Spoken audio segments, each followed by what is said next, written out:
Ce journal vous est offert par le FPI, Fonds des promotions de l'industrie, votre partenaire privilégié pour la réussite de vos projets.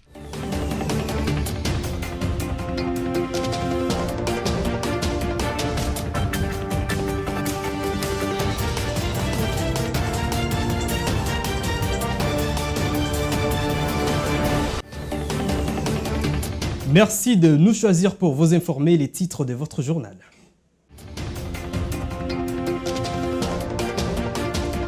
La question se pose, pourquoi Moïse Katumbi subit les injustices pendant cette période de sa campagne électorale? Ce matin, un véhicule inconnu était garé devant son hôtel, lui empêchant de sortir. À 12 jours de la COP 28, toujours pas de compromis autour de la sortie des énergies fossiles. Encore une fois, bienvenue si vous nous rejoignez. Avant Boma, Moïse Katumbi, candidat à la présidentielle numéro 3, poursuit sa campagne électorale. Il a effectué cette fois-ci un voyage le lundi 11 décembre 2023 à Matadi, une ville située à environ 350 km de la capitale Kinshasa, avec un seul et grand message adressé à la population de ces coins du pays, celui de voter pour lui. Cependant, son déplacement a été perturbé par les nombreux bouchons qui ont rendu les trajets extrêmement longs. Suivez.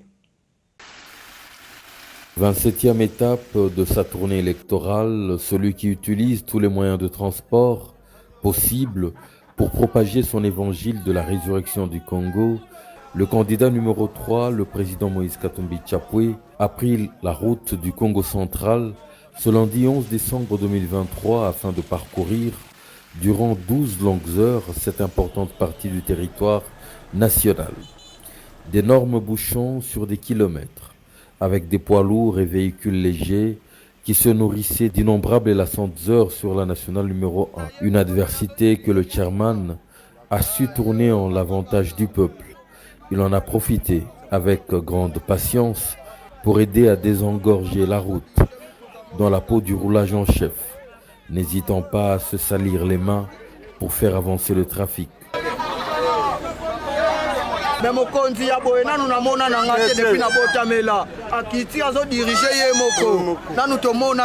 en profitera pour échanger avec de nombreux chauffeurs en apprenant avec peine les très maudiques salaires que la plupart d'entre eux touchent. Il s'est engagé à améliorer la situation une fois aux affaires. C'est après d'innombrables heures qu'il entre enfin dans Kimpese, territoire de Songololo, pour communier avec un peuple qui l'attendait depuis l'aube. Magnifique procession avant un grand meeting en présence de ses alliés. Souffrance ébélée na Congo central na Kimpese.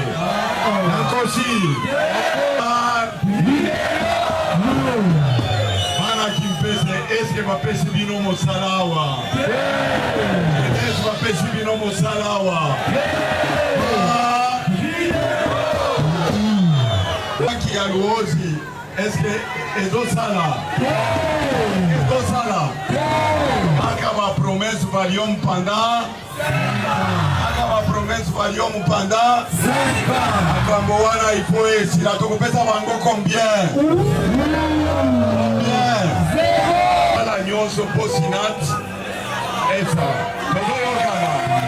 À cause de la présidente Biakerte, à cause de la salaire Nangate, la ligne salaire Wana.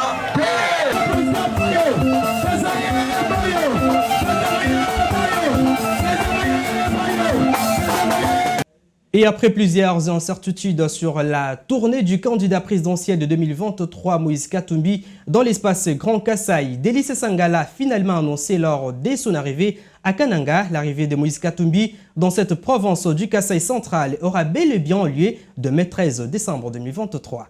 La campagne électorale serait-elle devenue une occasion pour toucher la vie privée de certains candidats? C'est plutôt l'avenir de la République démocratique du Congo qui est en jeu et chaque candidat doit savoir comment convaincre l'opinion qui détient leur avenir un mai après leur passage aux urnes. Pourquoi c'est toujours Moïse Katumbi qui se retrouve victime des injustices pendant cette période électorale? Je vous propose de suivre cet élément de Yves Maïlé. Incendie dans plusieurs provinces autour de la campagne électorale de Moïse Katumbi, les candidats numéro 3 à l'élection présidentielle. C'est mardi matin, c'est la sortie des Sonotel à Matadi qui a été bloquée pendant plus de 2 heures. La sécurité et les protocoles de Moïse Katumbi ont en effet trouvé une Jeep garée dans l'allée d'entrée et des sorties de l'hôtel Lydia, alors que le candidat devrait poursuivre son périple électoral vers Kizanvouité, Boma et Mwanda.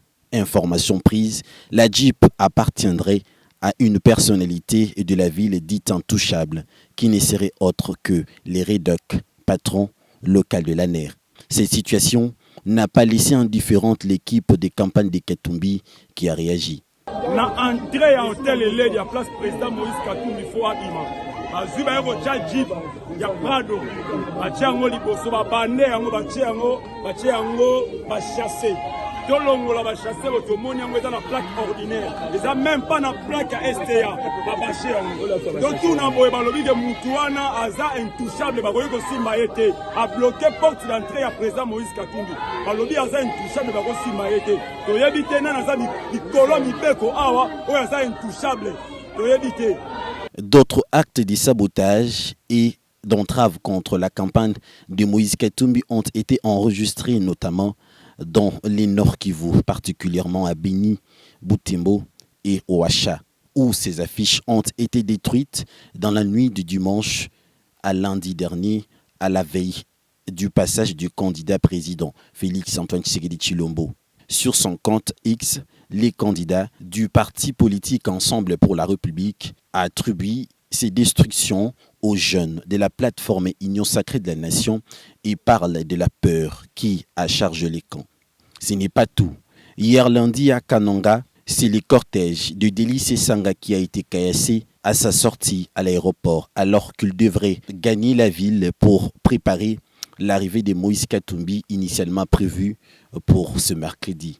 Ancien candidat président ayant rallié celle de Katumbi, Sesanga a eu la vie sauve grâce à l'intervention de la police qui lui a également permis d'arriver à sa résidence.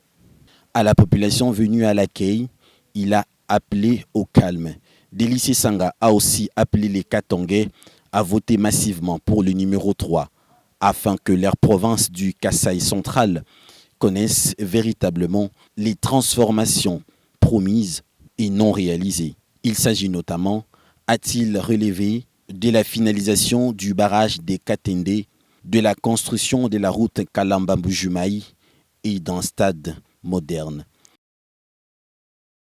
Critiqué de n'avoir rien fait au Grand Katanga alors que le candidat à la présidentielle Moïse Katumbi enregistre plus d'actions dans son parcours politique qu'individuel. Je vous propose de suivre ces quelques réalisations dans ces récits signés Yves Maëlé.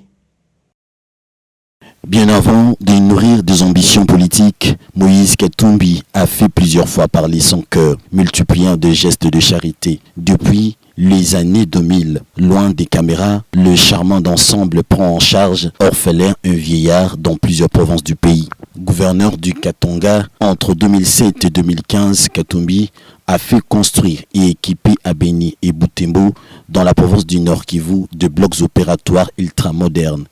Il a également financé la formation du personnel. À Nirangongo, dans la même province, c'est une école et un orphelinat qui ont été réhabilités sur financement propre des Katumbi. Au Grand Kasaï, il a contribué avec plus de 100 000 $ américains à la rénovation du stade Kachala Bonzola de Mbujumaï en 2014.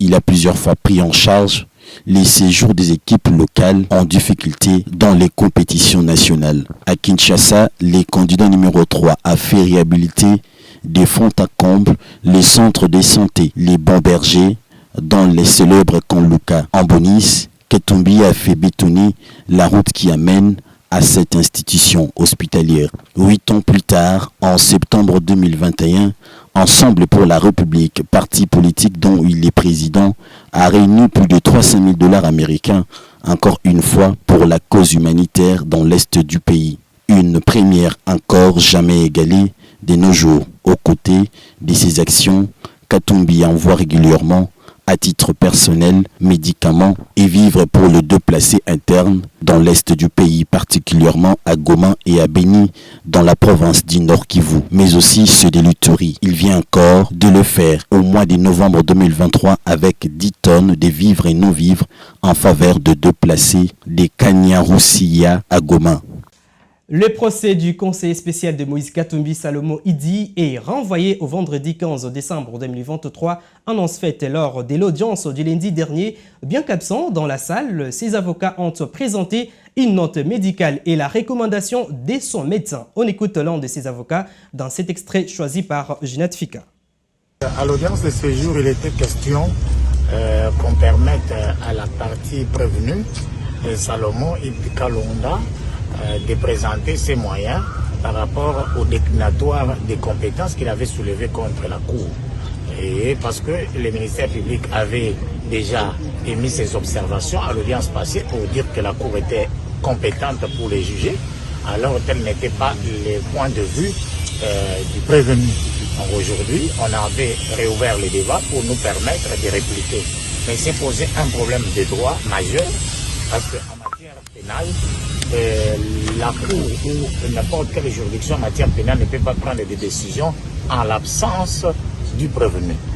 Et donc, il était impossible, sur le plan des droits, d'inviter la partie prévenue à présenter ses moyens contre ceux du ministère public en réplique, tant que notre client demeure encore malade. Donc, aujourd'hui, nous avons dit que nous étions disponibles à rencontrer le ministère public, mais on devait respecter la loi, le code de justice militaire ainsi que le code de procédure pénale qui impose à la juridiction de faire comparaître la partie prévenue avant de soulever n'importe quel moyen de droit. Aujourd'hui, nous avons reçu un nouveau rapport qui fait état de la maladie du client et qui nécessite son évacuation à l'extérieur du pays. Et nous avons estimé à l'audience prochaine, et nous allons voir si les choses ne vont pas évoluer. La Cour sera obligée, dans l'obligation, pour le respect des droits de la défense, pour le respect des droits de l'homme, de renvoyer la cause sine-die pour permettre à la partie prévenue de se faire soigner. Et ce n'est pas une première, et ça s'est déjà produit dans d'autres procès. Il ne faut pas qu'on donne à ce procès un caractère autre que le caractère judiciaire. À 8 jours du scrutin, 2 courses sont lancées, celle des candidats qui cherchent à convaincre les électeurs pendant leur campagne électorale et celle des citoyens qui cherchent à obtenir de nouveau leur carte d'électeur distribuée il y a déjà plusieurs semaines. Un grand nombre de cartes sont devenues totalement illisibles. Des centres de distribution des duplicatants sont donc ouverts partout dans le pays afin que les électeurs puissent venir retirer de nouvelles cartes. Poursuivant ce journal, le Conseil de sécurité de l'Organisation des Nations Unies s'est réuni le lundi 11 décembre 2023 pour tabler sur la situation politico-sécuritaire en République démocratique du Congo. Dans leurs attentes, les M23 sont appelés à quitter immédiatement le sol congolais. Dans les discours de ces pays d'Extrême-Orient, un vibrant appel a été lancé au M23 à cesser dans l'immédiat de s'aimer la terreur dans la partie est de la RDC. Selon les rapports du secrétaire général de l'Organisation des Nations Unies, les relations tendues entre les deux pays se caractérisent par des accusations mutuelles, des soutiens à des groupes armés en tant que mandataires et par une augmentation des incidents transfrontaliers. Les discussions s'est penchées également sur la mise en œuvre du plan de transition de la MONUSCO qui a été élaboré conjointement par l'Organisation des Nations Unies et les gouvernements congolais en 2021. Dans son allocution, Bintou Keïta a-t-on évoqué le plan des désengagements global qu'elle a signé le 21 novembre dernier avec le vice-premier ministre et ministre des Affaires étrangères de la RDC, Christophe Lutundula. Le plan de transition de la MONUSCO a été révisé à la demande au gouvernement congolais pour se concentrer sur 4 critères clés, à savoir la protection des civils, mise en œuvre du programme de démobilisation, désarmement, relèvement communautaire et stabilisation, la réforme du secteur de la sécurité et les processus électoraux. Dans un camp de fortune près d'Egoma, chef-lieu de la province du Nord Kivu, vivent des personnes ayant fui les exactions des groupes armés actifs dans l'est de la RDC. L'un d'entre eux est le M23 qui s'est emparé des pans entiers du pays depuis fin 2021. Suivez. Nous sommes dans la ville d'Egoma où vivent plusieurs personnes déplacées de guerre opposant les M23 aux forces armées de la République démocratique du Congo. Selon l'Organisation des Nations Unies, près de 7 millions de personnes ont été déplacées en RDC, soit le nombre le plus élevé jamais enregistré dans le pays. Ces infortunés attendent du vainqueur de la présidentielle du 20 décembre la fin de l'insécurité dans leur territoire. Au cours des 5 dernières années, le président a fait beaucoup de promesses. Certaines ont été tenues, d'autres non. Maintenant, nous espérons que le président qui sera élu pourra mettre fin à cette guerre qui devient insupportable, car notre souhait est de retourner dans nos villages. Ces hommes et femmes qui se sentent déjà abandonnés risquent aussi de ne pas participer au choix de leur futur président. Ils n'ont pas pu s'inscrire sur les listes électorales et sont amers. Voter, c'est aussi la volonté affichée par Espérance Niraneza, déplacée de guerre. Je dois voter parce que j'en ai le droit. Et je dois voter pour quelqu'un qui le mérite. Parce que dans d'autres élections, nous avons élu des gens qui ne le méritaient pas. Et aujourd'hui, nous souffrons d'un manque de sécurité. Je suis en colère parce que je ne pourrai pas voter. Mais j'aimerais que Tshisekedi puisse être réélu. Parce que c'est grâce à lui que nous vivons encore ici. Autrement, le M23 serait déjà là.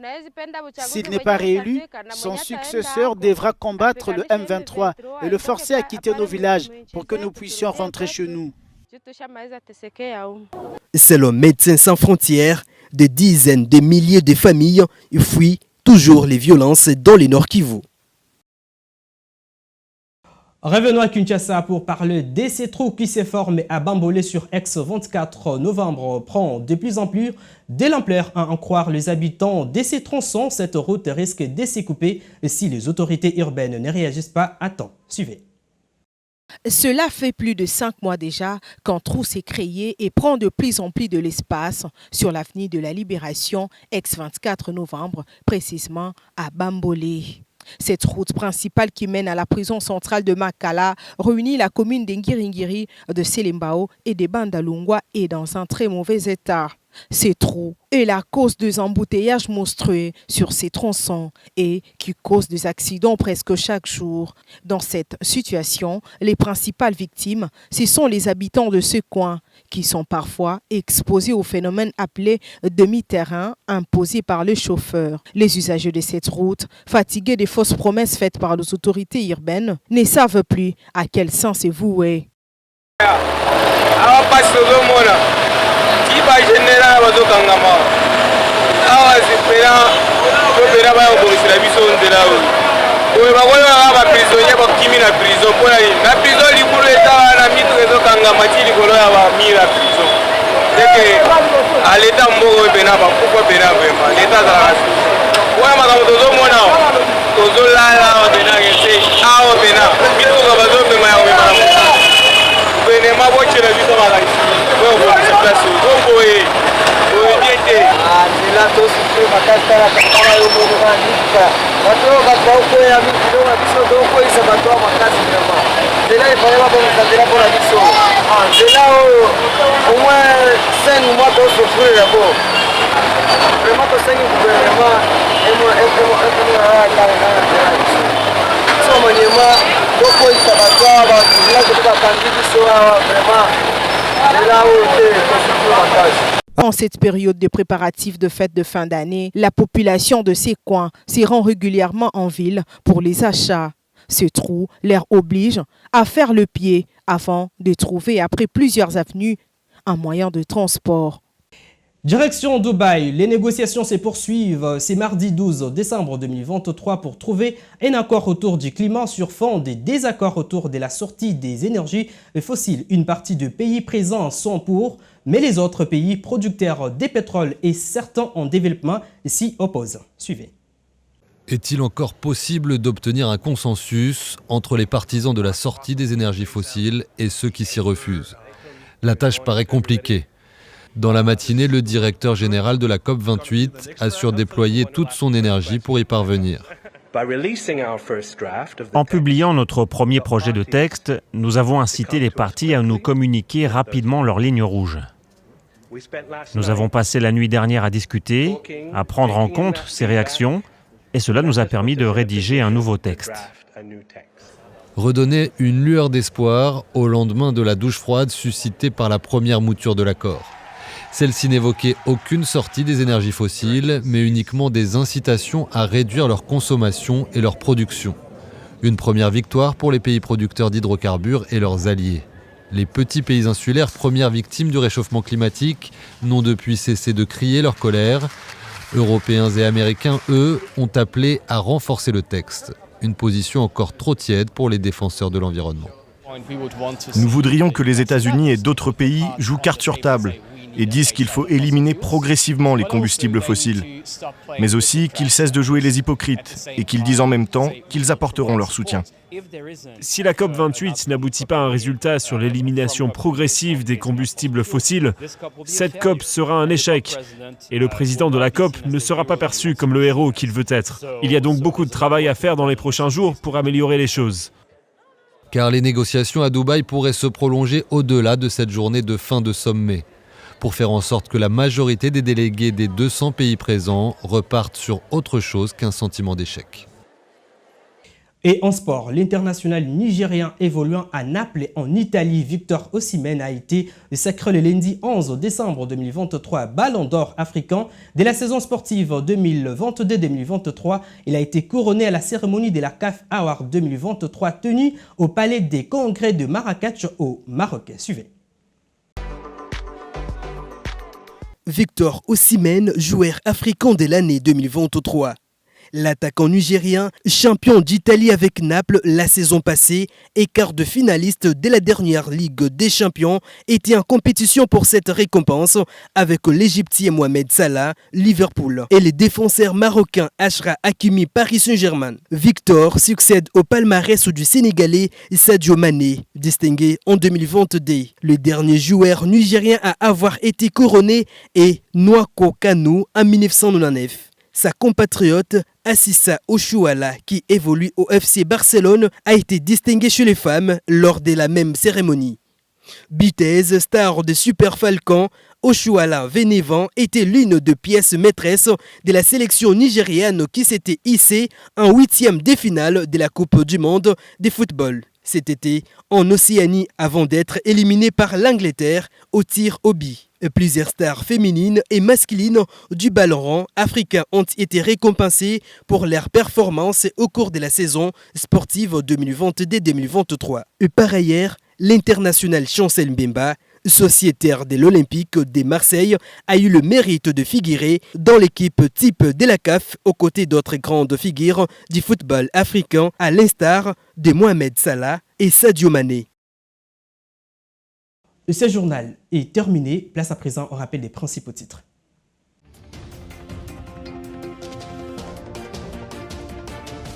La question se pose, pourquoi Moïse Katumbi subit les injustices pendant cette période de sa campagne électorale? Ce matin, un véhicule inconnu a été garé devant son hôtel, lui empêchant de sortir. À 12 jours de la COP28, toujours pas de compromis autour de la sortie des énergies fossiles. Ce journal est complètement terminé. Merci de votre fidélité. Au revoir et à la prochaine.